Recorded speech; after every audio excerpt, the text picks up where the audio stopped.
nom du Père et du Fils et du Saint-Esprit. Amen. La paix de Jésus soit dans votre maison, sa paix et sa joie. Amen. Merci Jésus d'être le roi de gloire, le Dieu de nos vies. Nous sommes dimanche, donc Sainte Messe à vous. On y va en courant. Un bon dimanche. Et si vous croisez quelqu'un qui vous dit que Jésus approuve cette guerre, c'est totalement absurde. Jésus n'a rien à voir dans ce projet guerrier israélo-américain. Jésus n'a strictement rien à voir avec ça.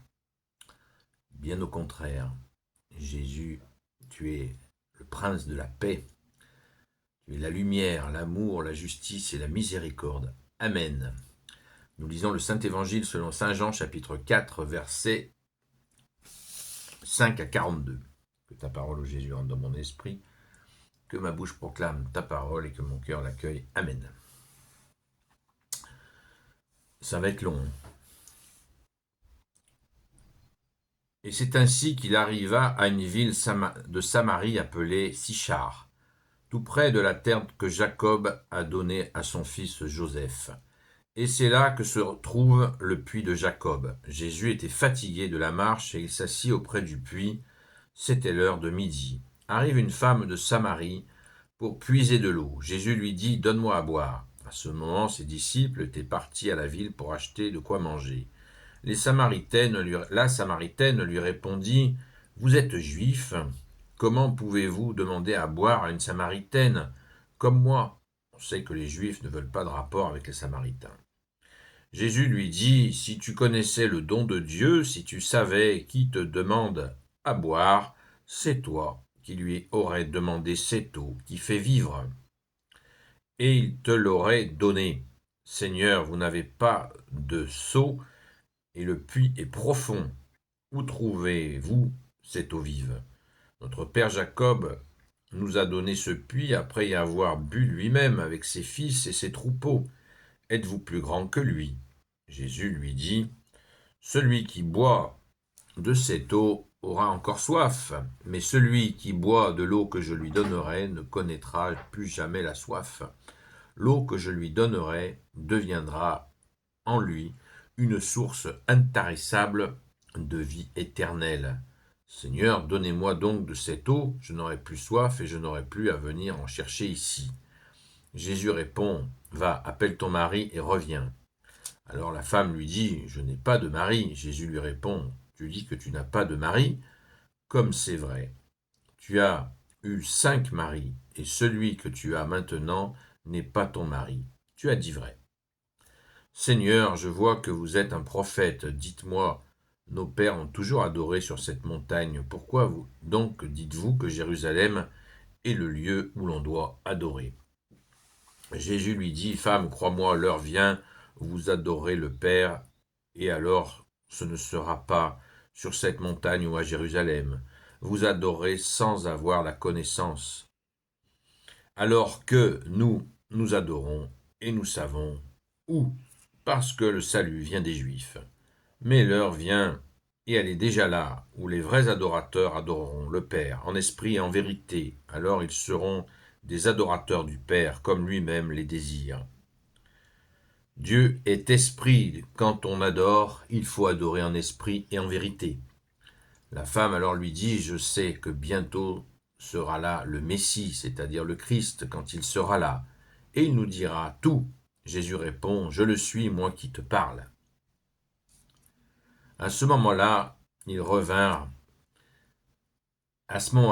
les disciples, et ils s'étonnaient de le voir parler avec une femme. Pourtant, aucun d'entre eux n'osa lui demander « Que cherches-tu » ou « Pourquoi lui parles-tu » Quant à la femme, elle laissa là sa cruche et s'en alla à la ville en courant. Elle dit aux gens « Venez voir quelqu'un qui m'a dit tout ce que j'ai fait, et si c'était le Christ ?» Voici donc qu'ils sortent de la ville pour aller le trouver. Pendant ce temps, les disciples lui disaient « Maître, mange !» Il leur répondit « La nourriture que je dois manger, vous ne la connaissez pas. » Alors ils se dirent les uns aux autres « Peut-être quelqu'un lui a-t-il apporté à manger ?» Mais Jésus leur dit, ma nourriture, c'est de faire la volonté de celui qui m'a envoyé et de mener à bien son œuvre. Vous avez dit, n'est-ce pas, dans 4 mois, ce sera la moisson. Alors je vous dis, ouvrez les yeux et regardez les champs. Déjà, ils blanchissent et ce sera la moisson. Voici le moissonneur qui reçoit son salaire et amasse du grain pour la vie éternelle. Et alors le semeur se réjouit avec le moissonneur. On a raison de dire que l'un sème et l'autre moissonne, car je vous ai envoyé moissonner là où vous n'aviez pas peiné. D'autres avaient peiné et vous avez repris leur travail. Dans cette ville, beaucoup de Samaritains crurent à cause de la femme qui affirmait « Il m'a dit tout ce que j'avais fait ». Quand les Samaritains étaient venus trouver Jésus, ils lui avaient demandé de s'arrêter chez eux, et il y resta 2 jours. Il y en eut beaucoup plus qui crurent à cause de sa parole. Et il disait à la femme, maintenant nous croyons non pas à cause de ce que tu as raconté, mais parce que nous l'avons écouté. Nous savons qu'il est vraiment le Sauveur du monde. Waouh, merci Jésus pour ta parole. Alléluia, merci Jésus, c'est magnifique, c'est extraordinaire. Et ça tombe vraiment bien, vous ne trouvez pas, que Jésus, une Samaritaine, considérée comme des païens crasseux par les Hébreux de l'époque, qui dit que Jésus est le sauveur du monde après s'être converti. Waouh, c'est merveilleux. Oui, Jésus, tu es le sauveur du monde. Tu n'es pas le destructeur du monde. Merci Jésus. Ce récit est absolument bouleversant. Bouleversant et, vous voyez, il tombe vraiment merveilleusement bien par rapport à ce qui est en train de se passer. Donc, rendons grâce et prions sans cesse le seul sauveur du monde. Confions à Jésus cette situation, cette tension, et particulièrement les innocents pris dans ces engrenages. Merci Jésus d'être le roi de gloire, le Dieu de nos vies. Amen. Il y aurait des heures de commentaires à faire le sujet, mais je crois que Jésus, là, s'est donné la peine de nous donner toutes les explications. Réécoutez le texte, relisez-le, et tout est là. Tout est là. Le Messie, le Fils de Dieu, le Sauveur du monde. Cette femme qui a été totalement retournée par Jésus, qui lui a montré que Jésus voit tout en nous.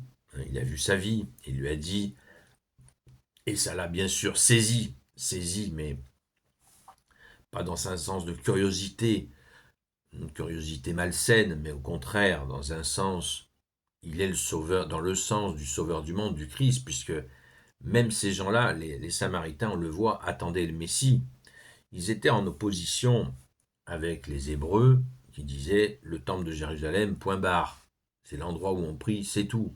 Et eux, ils considéraient leur montagne sacrée. Donc du coup, les Hébreux les considéraient comme hérétiques.